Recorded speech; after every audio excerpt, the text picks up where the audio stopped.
कक्षा 7 विषय हिंदी। कविता है हम पंछी उन्मुक्त गगन के, जिसके कवि हैं शिवमंगल सिंह सुमन। तो आओ पढ़ते हैं इस कविता को और जानते हैं इसके अंदर आए हुए शब्दार्थों को और इसके भावार्थ को समझते हैं। चलिए शुरू करते हैं। हम पंछी उन्मुक्त गगन के। कवि हैं शिवमंगल सिंह सुमन। कविता की पंक्तियां हैं। पहली जो पंक्तियां हैं पढ़ना शुरू करते हैं। हम पंछी उन्मुक्त गगन के, पिंजरबद्ध न गा पाएंगे, कनक तिलियों से टकराकर पुलकित पंख टूट जाएंगे। तो शब्दार्थ देख लेते हैं बच्चों। उन्मुक्त का अर्थ होता है खुला या खुले। पिंजरबद्ध या पिंजरबद्ध का मतलब होता है पिंजरे में बंद होकर। कनक का मतलब होता है बच्चों सोना, और कनक का मतलब गेहूं भी होता है। पुलकित का मतलब होता है प्रसन्न होना। तो पंक्तियों का भावार्थ पढ़ लेते हैं एक बार। शिवमंगल सिंह सुमन द्वारा लिखित कविता हम पंछी उन्मुक्त गगन के की इन पंक्तियों में पक्षी गाते हैं कि वे खुले आसमान में उड़ने वाले पक्षी हैं। हम पंछी उन्मुक्त गगन के मतलब हम खुले आसमान में उड़ने वाले पक्षी हैं। पिंजरबद्ध न गा पाएंगे कि हम पिंजरे में बंद रहकर नहीं गा सकते। कनक तिलियों से टकराकर, यदि उनको पिंजरे में रखा गया है, चाहे वो पिंजरा सोने का ही क्यों ना हो, तो उनके खुशी से खुले हुए पंख पिंजरे की तिलियों से टकराकर टूट जाएंगे। ठीक है ना। तो ये हो गया इन पंक्तियों का भावार्थ। आगे पंक्तियां पढ़ते हैं।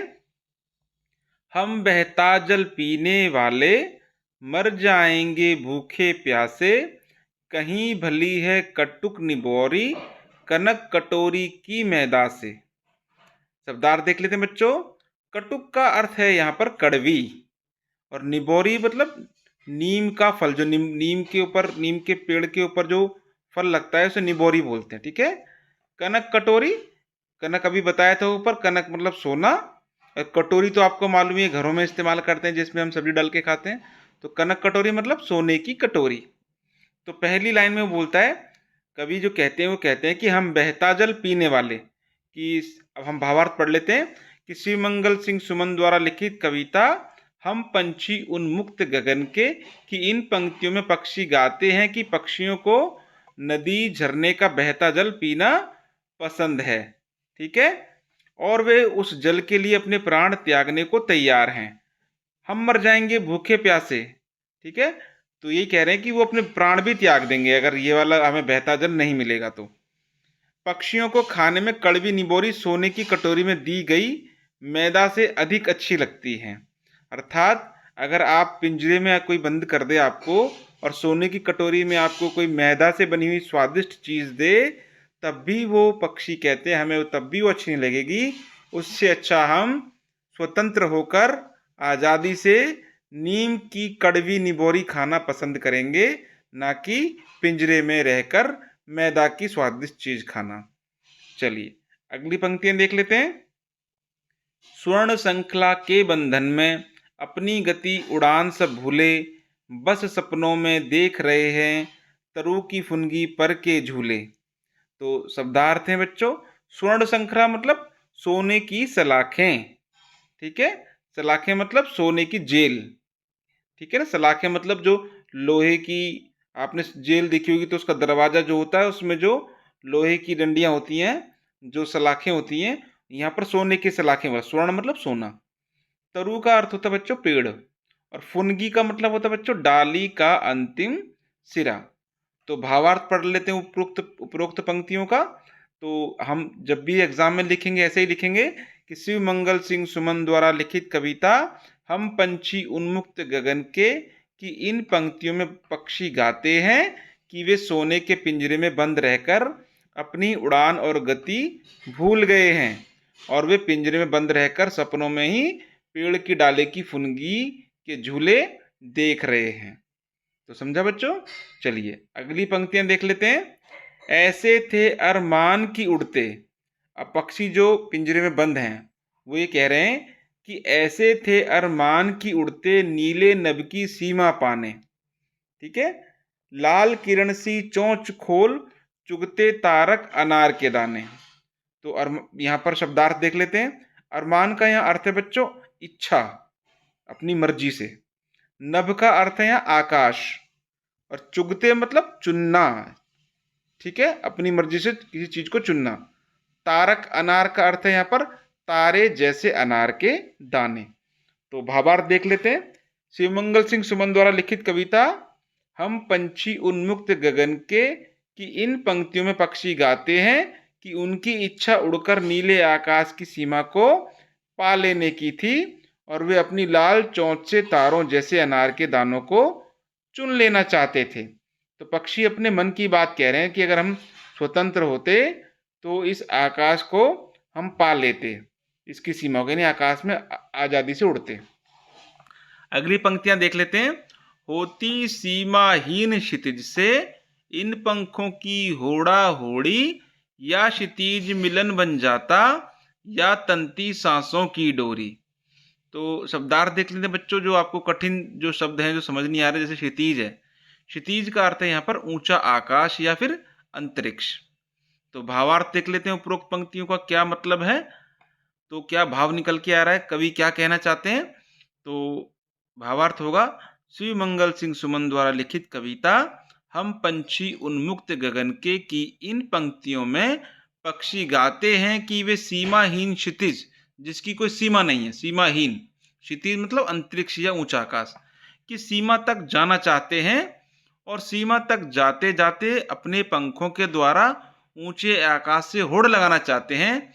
वे मानते हैं कि अंतरिक्ष को पा लेने की लालसा में या तो हम क्षितिज तक यानी अंतरिक्ष तक पहुंच जाते या उस तक जाने के लिए अपने प्राण गवा बैठते।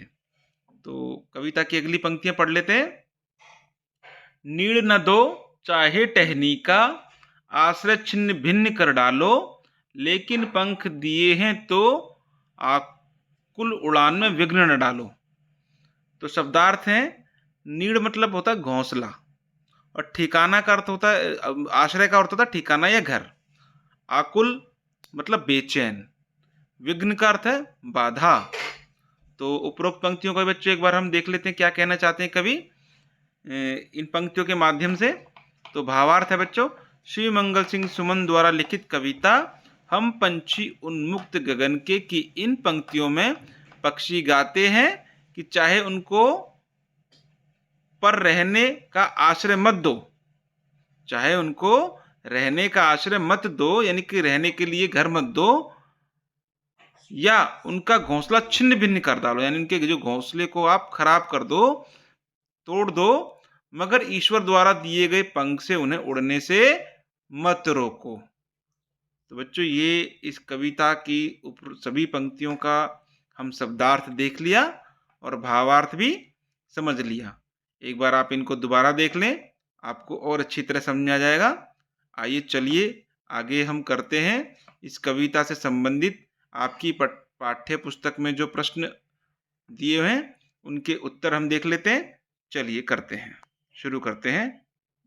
प्रश्न अभ्यास देख लेते हैं बच्चों। कविता के आपकी पाठ्य पुस्तक में जो प्रश्न दिए हुए हैं उसमें पहला प्रश्न है, हर तरह की सुख सुविधाएं पाकर भी पक्षी पिंजरे में बंद क्यों नहीं रहना चाहते।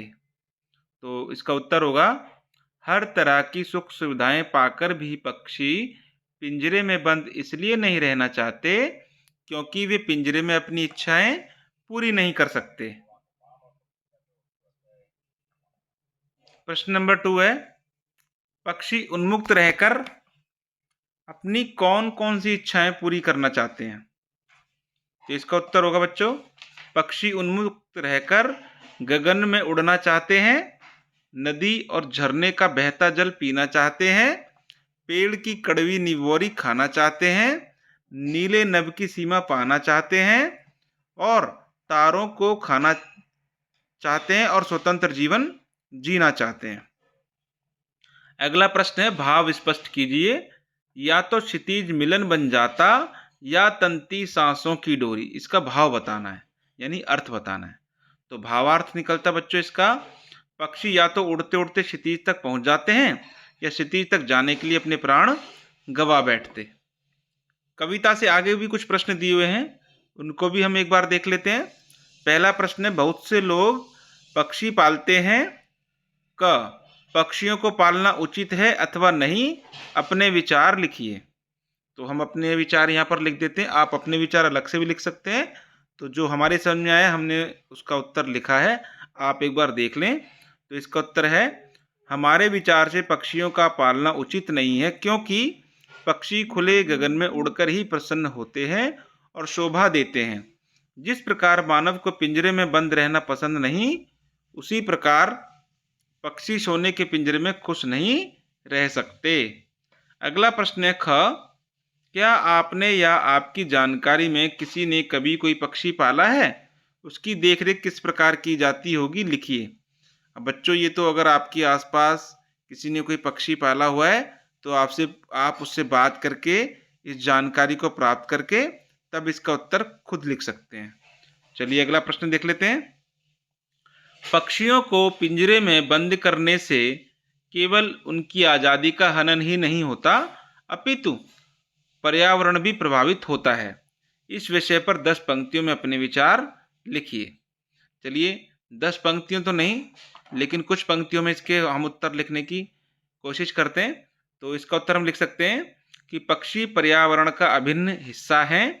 पक्षी खाद्य श्रृंखला में महत्वपूर्ण भूमिका निभाते हैं। यदि पक्षियों को पिंजरे में बंद करके रखा जाए तो खाद्य श्रृंखला प्रभावित होगी और प्रकृति का संतुलन बिगड़ जाएगा। अनुमान और कल्पना के आधार पर भी कुछ प्रश्न हैं, आइए इनको भी देख लेते हैं। क्या आपको लगता है कि मानव की वर्तमान जीवन शैली और शहरीकरण से जुड़ी योजनाएं पक्षियों के लिए घातक हैं? पक्षियों से रहित वातावरण में अनेक समस्याएं उत्पन्न हो सकती हैं। इन समस्याओं से बचने के लिए हमें क्या करना चाहिए? उक्त विषय पर वाद विवाद प्रतियोगिता का आयोजन कीजिए। बच्चों, वाद विवाद प्रतियोगिता आप अपने विद्यालय में कर सकते हैं और इसमें क्या होता है, एक व्यक्ति उसके पक्ष में बोलेगा और एक उसके विपक्ष में बोलेगा। आप 2 समूह बनाकर इस प्रतियोगिता को आयोजित करवा सकते हो अपने शिक्षक से बात करके। चलिए उत्तर देख लेते हैं, फिर भी हमने कोशिश की लिखने की। इसका उत्तर देख लेते हैं। हाँ, मानव की वर्तमान जीवन शैली और शहरीकरण से जुड़ी योजनाएं पक्षियों के लिए घातक हैं। पक्षियों के प्राकृतिक आवास पेड़ पौधे शहरीकरण के कारण नष्ट होते जा रहे हैं। पक्षियों से रहित वातावरण में फसल से जुड़ी समस्या उत्पन्न हो सकती है। इन समस्याओं से बचने के लिए हमें अधिक से अधिक पेड़ पौधे लगाने चाहिए और पक्षियों की रक्षा के लिए कदम उठाने चाहिए। अगला प्रश्न देख लेते हैं बच्चों। यदि आपके घर के किसी स्थान पर किसी पक्षी ने अपना आवास बनाया है और किसी कारणवश आपको अपना घर बदलना पड़ रहा है, तो आप उस पक्षी के लिए किस तरह के प्रबंध करना आवश्यक समझेंगे, लिखिए। तो बच्चों, इस प्रश्न का उत्तर आप स्वयं ही लिखेंगे कि आप क्या क्या उसके लिए व्यवस्था कर सकते हैं। चलिए आगे चलते हैं। भाषा की बात। स्वर्ण श्रृंखला और लाल किरण सी में रेखांकित शब्द गुणवाचक विशेषण हैं। कविता से ढूंढकर इस प्रकार के 3 और उदाहरण लिखिए। चलिए लिख लेते हैं। तो उत्तर है पहला, कटुक निबोरी, कनक कटोरी, कनक तिलियां, नीले नभ। अगला प्रश्न है, भूखे प्यासे में द्वंद्व समास है। इन दोनों शब्दों के बीच लगे चिन्ह को सामासिक चिन्ह कहते हैं। इस चिन्ह से और का संकेत मिलता है, जैसे भूखे प्यासे, तो इसका अर्थ होगा भूखे और प्यासे। इस प्रकार के 10 अन्य उदाहरण खोजकर लिखिए। तो उत्तर में हम लिख सकते हैं राजा रंक, तो इसका अर्थ होगा राजा और रंक। माता पिता, तो माता और पिता। अगला है गुण दोष, अर्थात गुण और दोष। छोटा बड़ा, अर्थात छोटा और बड़ा। दाल रोटी, अर्थात दाल और रोटी। दाल भात, अर्थात दाल और भात। पाप पुण्य, अर्थात पाप और पुण्य। देश विदेश, अर्थात देश और विदेश। राधे श्याम, अर्थात राधा और श्याम। भला बुरा, इसको लिख सकते हैं भला और बुरा। सुख दुख, सुख और दुख। यश अपयश, यश और अपयश। लाभ हानि, लाभ और हानि। अपना पराया, अपना और पराया। दिन रात, दिन और रात। काला गोरा, काला और गोरा। सम्मान अपमान, सम्मान और अपमान। तो बच्चों, इस पाठ के लगभग सभी प्रश्न हम हल कर चुके हैं और पाठ भी हम पढ़ चुके हैं। आप इस पाठ को बार बार देखें, इस वीडियो को, जिससे आपको इस पाठ में जितनी भी चीजें हैं वो समझ आ जाएंगी। प्रश्न उत्तर भी आप बार बार देख लें तो आपको याद हो जाएंगे। तो कैसी लगी आपको हमारी ये वीडियो, आप कमेंट्स में भी लिख सकते हैं। और अगर आपको पसंद आए तो आप हमारी इस वीडियो को, इस प्रयास को लाइक करें और इस वीडियो को अपने दोस्तों के साथ शेयर करें। और इसी प्रकार की अगली पाठों की वीडियो आपको मिलती रहें, इसके लिए आप हमारे चैनल को सब्सक्राइब कर लें। हम आपको अगले पाठ के साथ अगली वीडियो में फिर मिलते हैं। धन्यवाद बच्चों, थैंक यू।